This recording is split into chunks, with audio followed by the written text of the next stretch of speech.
pergantian pemimpin itu kacamata politik itu mengental. Dan yang terjadi apapun dramanya itu mengganti uang, mengganti uang.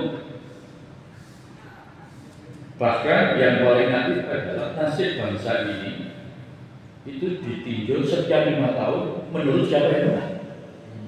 Jadi sebenarnya visi misi bangsa ini dipakai apa enggak?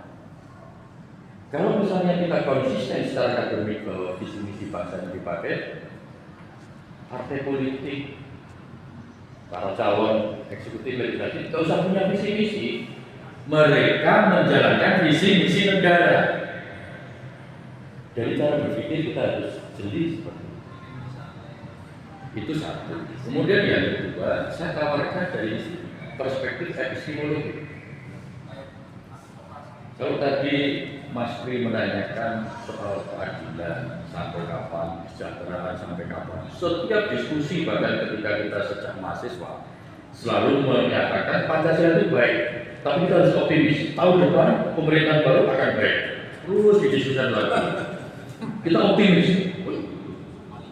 Maka sekarang saatnya kita mengajukan pertanyaan, masih percayakah bahwa sistem ini memberi peluang kita untuk yang kita cita-citakan secara normatif menjadi kesehatan, supaya diskusi semacam ini tidak berulang.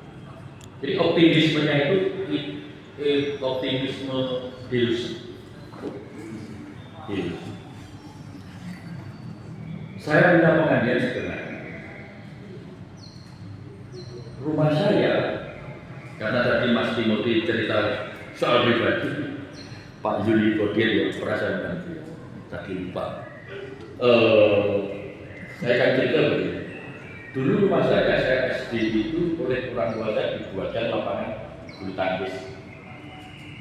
Maka hobi saya bulu tangkis SD itu dulu ada pekan aneka kegiatan keterampilan murid. Saya juara bulu tangkis karena dilatih sejak kecil bulu tangkis. Saya tidak membayangkan bahwa tetangga saya ada lapangan voli, saya tetap bulu tangkis. Karena saya disediakan sumber dayanya itu ada. Akan naif, akan bodoh kalau di rumah saya ada lapangan bulu tangkis, saya terbawa untuk main bola voli di tempat lain yang saya tidak punya sumber daya dan infrastrukturnya. Kira-kira begitu hal. Saya yakin sampai kiamat kita akan jadi follower, karena kita tidak berjalan dari resources yang kita miliki. Tadi selalu dikatakan sistem ekonomi barat dan segala macam. Semua sekarang turunannya barat. Kita menganggap bahwa kita yang di sini tidak punya ilmu, tidak punya epistemologi. Itu kan sesuatu yang salah. Kita melihat petani hanya melihat dia macul di terik matahari. Memang di kepala dia tidak punya pikiran.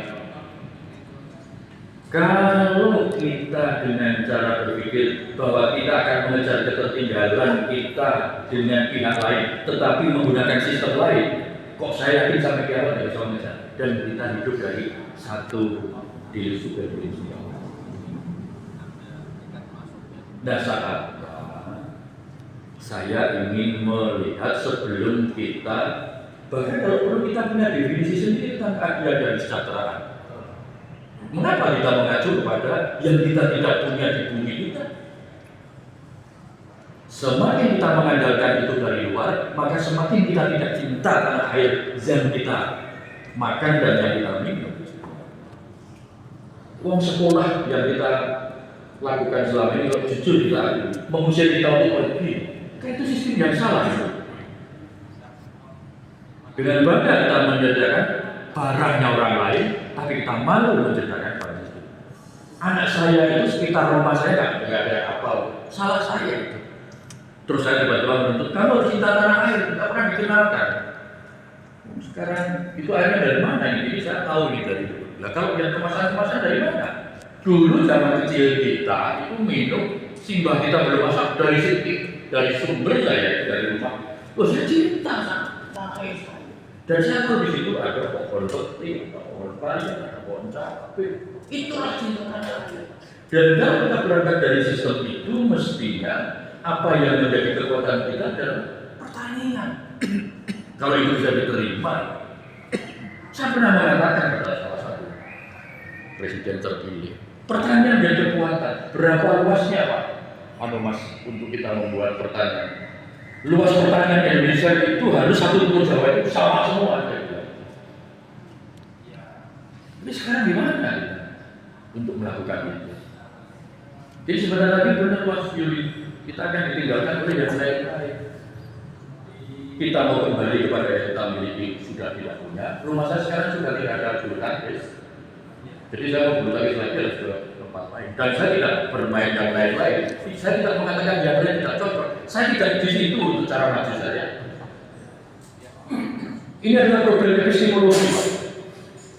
Jadi sebenarnya jangan sampai ada dominasi bahwa satu-satunya sumber kebenaran ilmiah itu adalah kampus atau akademik. Bahwa sebenarnya ada sumber epistemologi di luar itu. Ya, bisa jadi metodologinya berbeda. Berbeda metodologi tidak berarti tidak masuk di dalam rumpun epistemologi. Lantas tidak kita pakai. Loh, memang sebelum ada fakultas kedokteran UGM tidak ada orang klien. Lalu tidak ada orang klien tidak kita dong. Kira-kira begitu. Saya hanya ingin mengajak supaya kita menggunakan semacam alat yang pas sehingga simptom penyakitnya itu benar-benar kita bisa bisa kita sembuhkan. Kita harus akui lah, sudah berapa kali sejak reformasi kita mengikuti pemilu. Setiap kampanye harapan hidup lebih baik dari yang pemerintah lama berbusa-busa. Coba kita lihat di televisi debat kandidat memaparkan visi misi. Ada yang jelek? Tidak ada. Ada yang dijalankan? Monggo Pak nilai sendiri. Nah itu akan terjadi seperti terus Bapak dan Ibu. Karena apa? Karena politisasinya itu sudah inflatoilnya itu sudah tinggi sekali. Sehingga apa? Kata itu menjadi beku, tidak ada makna selain hanya diucapkan untuk connectivity saja, substansi itu tidak ada. Oh nanti ini akan di breakdown revolusi mental, itu kita sudah kehilangan substansi. Lah, saya yang punya nikel Raja Ampat di situ, saya tidak melihat itu harus dieksploitasi berdasarkan epistemologi saya. Harus ada otoritas epistemologi saya di situ karena saya orang Kristen. Nah, ada epistemologi yang membenarkan menyangkal di kekuasaan sehingga punya otoritas, membenarkan di situ harus ditambah. Maksud saya di situ kita secara melihat ini bukan soal politik, ini soal epistemologi. Saya tidak melihat itu untuk ditambah, tapi saya melihat di situ adalah bagian dari infrastruktur memperkuat ekosistem yang bisa bangun dan nenek moyang dan seterusnya. Hal yang sama juga ketika dan Purworejo ini apa ini? Gas.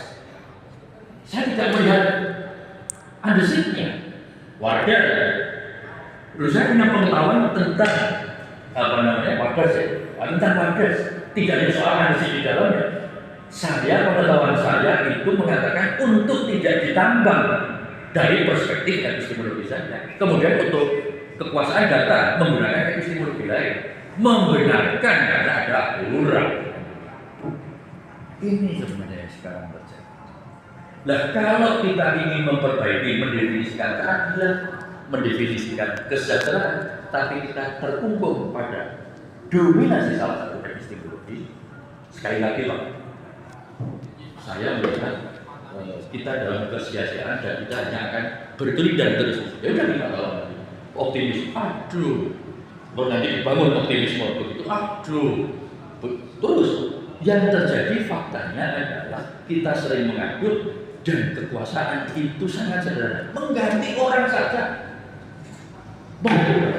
Biayanya 107 triliun Pak tahun 2024 kemarin. Termasuk saya di dalamnya dan saya kalah. Karena saya tidak menawarkan apa-apa selain saya ingin merubah mindset. Tapi memang ini sulit, bukan sulit, memakan waktu yang akan lama karena sudah menjadi bagian dari kulit dan tentu daging kalau digosok pasti akan menimbulkan luka. Ini kalau diteruskan akan menimbulkan luka. Tapi kalau kita yakin bahwa itu menjadi sehat, baik. Yang terakhir yang saya katakan, benteng terakhir sekarang tinggal di perguruan tinggi. Sayang ya, Mas Yuli mungkin juga memahami dan teman-teman. Hampir 80% waktunya untuk urusan administrasi. Jadi sebenarnya mohon maaf, ide-ide, gagasan-gagasan baru, penyegaran, pemikiran begitu. Ini mohon maaf, ini untuk kritik bagi kita. Jadi sebenarnya sekarang kita kesulitan dan memang beban dosen, beban perguruan tinggi, apalagi setelah perguruan tinggi negeri jadi PTNBH. Wah itu sudah bunga-bunga rektor saya, fakultas saya, itu bunga-bunga. Terus tugas-tugas administrasinya sudah 80%, sampai ketemu mahasiswa, tugas pokok ketemu mahasiswa, nesu, kan repot.